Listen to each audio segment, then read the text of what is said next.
اب بتائیے اس کے بعد بھی دنیا کا کوئی انسان کہے کہ نبی ہماری طرح، ہم نبی کی طرح، تو وہ صحیح ہوگا؟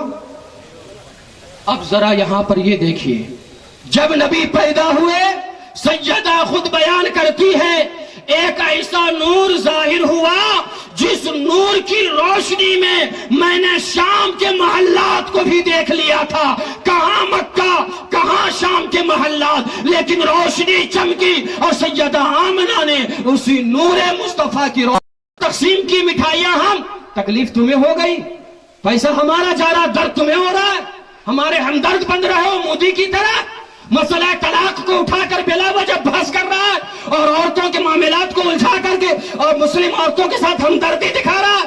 تم تو اسی کے چھوٹے بھائی لگ رہے ہو، جی مودی کی ٹیم کے تم بھی ممبر لگ رہے ہو کہ طلاق کا مسئلہ اٹھا کر ہمدردی کی باتیں کر رہا ہے، اور تم بھی کہہ رہے ہو کہ یہ اسراف ہے، یہ اتنے کپڑے جا رہے ہیں، اتنی مٹھائیاں بٹ رہی ہیں، غریبوں کو دے دیتے، یتیموں کو دے دیتے، تو اس طرح سے جشن ربیع الاول مناتے، یہ بلا وجہ کے اخراجات اسراف ہے۔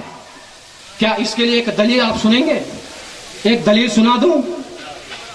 دلیل سنیے، جو لوگ جلوس پر اعتراض کرتے ہیں اور جھنڈے پہ اعتراض کرتے ہیں، اگر وہ اپنے ماں باپ کے سچی اولادوں میں سے ہیں اور صحیح نطفے سے پیدا ہوئے ہیں اور حلال دودھ پی کر کے جوان ہوئے ہیں، حلال خون جسم میں گیا ہے اور قرآن و حدیث میں ذرہ برابر ایمان ہے، تو وہ اس حدیث کو ذرا غور سے سنیں۔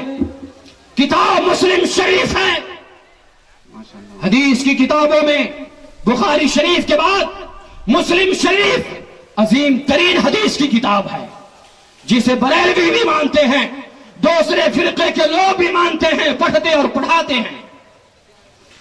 مسلم شریف جلد نمبر 2 باب الہجرت صفحہ 419 پر ایک روایت موجود ہے، آج بھی جائیں وہ مسلم شریف اٹھائیں، باب الہجرت کو کھولیں، صفحہ 419 مطالعہ کریں، روایت مل جائے گی۔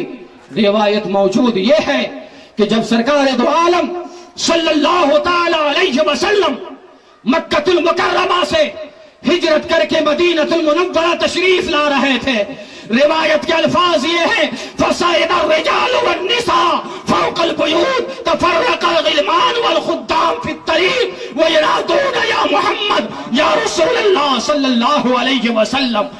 حدیث کی روایت اور الفاظ یہ ہیں، اللہ کے بندو ذرا غور سے سنو، مصطفیٰ مکہ سے ہجرت کر کر کے مدینہ تشریف لا رہے ہیں، روایت کے الفاظ سے سمجھ میں آتے یہ ہیں کہ مدینہ کو دلہن کی طرح سجا دیا گیا ہے، پورے مدینہ کو منور کر دیا گیا ہے، مدینہ کے لوگوں نے مدینہ کو سجایا ہے، جتنا سجانا تھا سجا دیا ہے۔ استقبال کے لیے مرد لوگ مدینہ کے اس راستے سے نکل کر جو مکہ سے چل کر کے راستہ مدینہ کی طرف آتا ہے، مصطفیٰ کے استقبال میں نکلے ہوئے ہیں۔ فَصَعِدَ الرِّجَالُ وَالنِّسَاءُ فَوْقَ الْبُيُوتِ، عورتیں اور مرد اپنے یوز کرو ہٹا دو، یہ مکہ کے حالات تھے، مکہ کے درندے، مکہ کے جانور عورتوں کے ساتھ یہ بدتمیزیاں کر رہے تھے۔ ایسے حالات میں مصطفیٰ کی آمد ہو رہی تھی، مصطفیٰ جان رحمت صلی اللہ علیہ وسلم نے مکہ کی ظلم و تشدد کو، مکہ کی اس برائیوں کو بڑی حکمت و دانائی کے ساتھ مٹایا ہے، اور پھر جو مصطفیٰ نے مکہ و مدینہ کی سرزمین پر عورتوں کی عزت کے بارے میں گفتگو فرمائی ہے اور جو مقام دیا ہے، آج مودی مسلم عورتوں کی تحفظ کی باتیں کر رہا ہے، مسلم عورتوں کی حقوق کی باتیں کر رہا ہے۔ میں اسے بتانا چاہتا ہوں، آج سے 1500 برس پہلے مکہ کی سرزمین پر در یتیم جناب محمد رسول اللہ صلی اللہ علیہ وسلم نے مسلم عورتوں کو بہت پہلے ہی بلند فرما چکا ہے۔ سبحان اللہ، سبحان اللہ، نعرہ تکبیر، نعرہ رسالت، علماء اہل سنت، سبحان اللہ، سبحان اللہ۔ سب سے پہلے نبی نے تبلیغ و ارشاد کے کام کرتے ہوئے آپ نے فرمایا بیٹی آج کے بعد سے رحمت ہے۔ سبحان اللہ، آپ کی بیٹیوں کی بھی عزت بچ رہی ہے۔ اگر نبی نہ آئے ہوتے، نہ یہ فرمائے ہوتے، تو آج آپ بھی شاید وہی کرتے۔ برائی چلی آتی ہے تو لوگ اسی رنگ پہ رہتے ہیں۔ نبی نے فرمایا بیٹی رحمت ہے۔ پوری سیاہ ستہ کی حدیث اٹھا کر کوئی دیکھ لے، مجھے بتائے کہیں نبی نے یہ بھی تو کہا ہے کہ بیٹا رحمت ہے؟ نہیں، بیٹی رحمت ہے۔ اور نبی نے ارشاد فرمایا جس کے پاس 3 بیٹی ہو، سبحان اللہ، جس کے پاس 3 بیٹی ہو، صحیح طریقے پہ پرورش کرے اور اس امانت کو صحیح مقام پہ پہنچا دے. مصطفیٰ فرماتے ہیں ایسے ماں باپ کے لیے جنت کی خوشخبری ہے میری طرف سے. رحمت مصطفیٰ یوں نازل فرماتا ہے، میرا آقا فرماتے ہیں کہ جس نے 3 بچوں کی پرورش کی، امانت کو صحیح مقام پہ پہنچا دیا، ایسے ماں باپ کے لیے مجھ محمد صلی اللہ علیہ وسلم کی جانب سے جنت کی خوشخبری عطا کر دی جائے. مجمع صحابہ سے ایک صحابی کھڑے ہو گئے، کہا یا رسول اللہ آپ نے 3 بیٹی کی بات کر دی، جس کے پاس 2 بیٹی ہو تو کیا ایسے ماں باپ جنت سے محروم ہو جائیں گے؟ ہمارے اور آپ کی طرح بینک بیلنس تھا نبی کے پاس، ہمارے اور آپ کی طرح خزانہ تھا کہ کم ہو جائے گا؟ بولیے، نہ اللہ کے فضل میں کمی ہے نہ مصطفیٰ کی رحمت میں کمی ہے، اس لیے کہ وہ رب العالمین ہے اور مصطفیٰ رحمت للعالمین ہے. سارے جہاں کے رب نے مصطفیٰ کو سارے جہاں کے لیے رحمت بنا کر کے بھیجا. سمجھ رہے ہیں؟ جیسے ہی صحابی نے کہا یا رسول اللہ جس کے پاس 2 بچی ہو کیا اس کے لیے رحمت جنت کی خوشخبری نہیں؟ میرے آقا نے فرمایا اے صحابہ سنو، جس کے پاس 2 بیٹی ہو، صحیح پرورش کرے، امانت کو صحیح مقام پہ پہنچا دے، تو میری جانب سے ایسے ماں باپ کے لیے بھی جنت کی خوشخبری ہے. بیٹی والے لوگ ہیں سبحان اللہ بولیے. سب کے پاس تقریباً بیٹی ہوگی. اللہ اکبر. نبی کس حکمت سے دیکھیے ذرا کام کر رہے ہیں یہاں پر. نبی محسوس کر رہے تھے کہ سب سے زیادہ گھٹیا اور خراب چیز دنیا سمجھ رہی ہے کسی چیز کو تو وہ بیٹی ہی عورت ہے. اس لیے مصطفیٰ پہلے بیٹی کی عزت کی باتیں کر رہے ہیں اور کہہ رہے ہیں بیٹی رحمت ہے، بیٹی کے ساتھ سلوک کرنے والوں کے لیے جنت کی خوشخبری ہے. ایک صحابی کھڑے ہو گئے اور کہتے یا رسول اللہ جس کے پاس 1 بیٹی ہو کیا وہ ماں باپ جنت سے محروم ہو جائیں گے؟ جیسے ہی صحابی نے پوچھا، مصطفیٰ فرماتے ہیں صحابہ سنو، جس کے پاس 1 بیٹی ہو اور اسے بھی صحیح مقام پہ پہنچا دے تو میری جانب سے اس کے لیے بھی جنت کی خوشخبری سنا دو. سبحان اللہ. ایک صحابی کھڑے ہو گئے، کہا یا رسول اللہ اگر نصیب میں 1 بھی بیٹی نہیں ہے، بیٹی سے وہ خالی ہے، بیٹا ہی بیٹا ہے، تو کیا ایسے ماں باپ کے لیے آپ کی رحمت نہیں ہے؟ مصطفیٰ فرماتے ہیں اے صحابہ سنو، جس کے پاس 1 بھی بیٹی نہ ہو اگر وہ انسان بیٹی کی تمنا آرزو کر لے گا تو اس آرزو کی بنیاد پر اسے جنت کی خوشخبری سنا دی جائے. سبحان اللہ ماشاءاللہ سبحان اللہ اکبر. کتنی بلند فرما دی اللہ کے رسول نے بیٹیوں کی عزت کو. اتنے بے بس نہیں، میرے آقا کے فرمان سنیے. کہتے یہ ہیں کہ جب یہی بیٹیاں شادی کے بعد بیوی بن جاتی ہے اور بیوی بن کر اپنے شوہر کے گھر چلی جاتی ہے اور اپنے شوہر کے گھر میں جھاڑو لگاتی ہے، گھر کی صفائی کرتی ہے، تو اس گھر کی صفائی پر اس عورت کو خانہ کعبہ کی صفائی کا ثواب دیا جائے. سبحان اللہ ماشاءاللہ ماشاءاللہ. اللہ اکبر. یہ مودی آج بول رہا ہے اور طلاق ثلاثہ 3 طلاق کا مسئلہ اٹھا رہا ہے. مصطفیٰ نے بہت پہلے اسلامی بیٹیوں کو جو بلندی عطا کی ہے کوئی مرد ان بیٹیوں تک پہنچ ہی نہیں سکتا ہے. ہر مرد پیچھے ہوگا بیٹی سے. آپ ذرا دیکھیے تو جب یہ بیوی بن گئی تو مصطفیٰ نے یہ مقام دیا کہ اگر شوہر کے گھر کی صفائی کرتی ہے تو گویا وہ خانہ کعبہ کی صفائی کرتی ہے.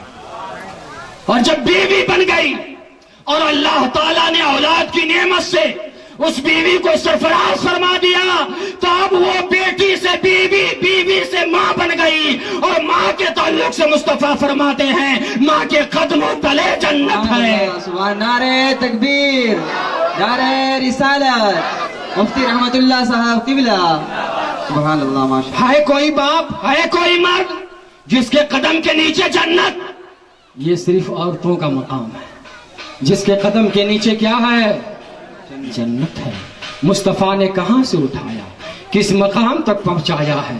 ذرا آپ اندازہ کریں. پتہ چلا اسلامی خواتین کو دنیا کے کسی لیڈر کی جانب سے کسی تحفے کو کسی ہدیے کی کوئی ضرورت نہیں ہے. ہمارے نبی علیہ الصلوۃ والتسلیم نے 1500 برس پہلے ہی ہر ایک کی عزت بلند فرما دی ہے. بیٹی کے دائرے کو متعین کر دیا, باپ کے دائرے کو متعین کر دیا. جیسے جیسے انسان پائے گئے ویسے ویسے حقوق متعین کر دیے. جی بے شک. سبحان اللہ سبحان اللہ. سمجھ رہے ہیں؟ یہ بیٹیوں کے ظلم و تشدد کو مصطفیٰ نے ایسے ختم کیا اس طرح کے بیان سے. نتیجہ یہ ہے کہ آج تک پھر وہ مصیبت وہ ظلم و تشدد جب سے مصطفیٰ نے مٹایا ہے تب سے لے کر آج تک, اور مجھے یقین ہے کل قیامت تک پھر وہ ظلم لوٹ کر کے نہیں آئے گا کہ کوئی باپ اپنی زندہ بیٹی کو زمین کے نیچے دفن نہیں کرے گا. ہے کہ نہیں امید؟ بولیے, آپ امید رکھتے ہیں کہ نہیں؟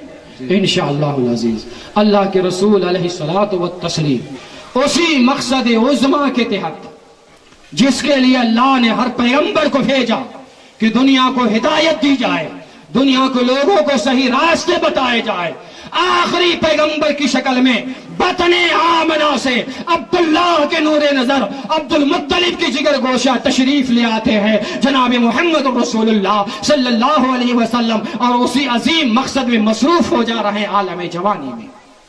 دعوت و تبلیغ کے کام شروع کر دیتے ہیں. دعوت و تبلیغ میں مصطفیٰ چاہتے تھے کتنی تیزی کے ساتھ اسلام پھیل جائے. عرب میں ایک قبیلہ تھا, اس قبیلے کا ایک سردار تھا جو اس وقت تک کافر تھا, اور اس کے ماتحت اس سردار کے ماتحت 700 لوگ رہا کرتے تھے. پہلے اولادیں بھی تو زیادہ زیادہ ہوا کرتی تھی نا, اور خاندان لوگ سمیٹ کر چلا کرتے تھے کہ ہمارے خاندان میں 400 لوگ 500 لوگ 600 لوگ اس طرح سے چلتے تھے قبیلہ بنا کر کے. ایک قبیلہ جس قبیلے کے سردار جناب دہیہ کلبی تھے, ان کے ماتحت 700 لوگ تھے. مصطفیٰ کے دل میں خواہش پیدا ہو گئی کہ اللہ یہ شخص اسلام قبول کر لیتا اگر تو ایک شخص جیسے اسلام قبول کرے گا تو 700 لوگ مسلمان ہو جائیں گے. یہ نبی کی آرزو ہو گئی, دل میں خواہش پیدا ہو گئی. ادھر خواہش ہوئی, مصطفیٰ اپنے مقام پہ جلوہ بار ہے. دہیہ کلبی اپنے گھر سے نکل کر بارگاہ مصطفیٰ میں حاضر ہو جاتا ہے. جیسے ہی جناب دہیہ کلبی بارگاہ رسول میں حاضری دیتے, اس وقت تک وہ مسلمان نہیں ہے, اس وقت تک وہ کلمہ پڑھا نہیں ہے. مصطفیٰ اپنے مقام پہ جلوہ بار ہے, جسد نوری پر چادر نوری ہے. مصطفیٰ اپنے چادر نوری کو اٹھاتے ہیں اور زمین پر بچھاتے ہیں. آنے والے کافر سے کہتے ہیں اس چادر پہ بیٹھ جاؤ. سبحان اللہ. آنے والا کون ہے؟ بولیے کافر. بیٹھانے والے کون ہیں؟ مصطفیٰ. نبیوں کے سردار جن کی چادر کی ایک سوت کی قیمت پوری دنیا زمین و آسمان نہیں لگا سکتی. ہے کہ نہیں؟ بولیے. نہیں لگا سکتی. نبی کا دست انور جس کپڑے پہ مس ہو جائے اسے تو جہنم کی آگ بھی نہیں جلاتی ہے. ہے کہ نہیں؟ نبی نے وہ چادر نبوت, ایک کافر آ رہا ہے دربار رسول میں. اب یہاں پر آپ کے لیے لمحہ فکریہ ہے, سوچنے کی ایک بات ہے. بارگاہ رسول میں حاضری ہے ایک کافر کی. مصطفیٰ چادر نبوت اتارتے ہیں, زمین پر بچھاتے ہیں اور اس کافر سے کہتے ہیں اس چادر پہ بیٹھ جاؤ. اللہ اکبر. مصطفیٰ کے اخلاق کریم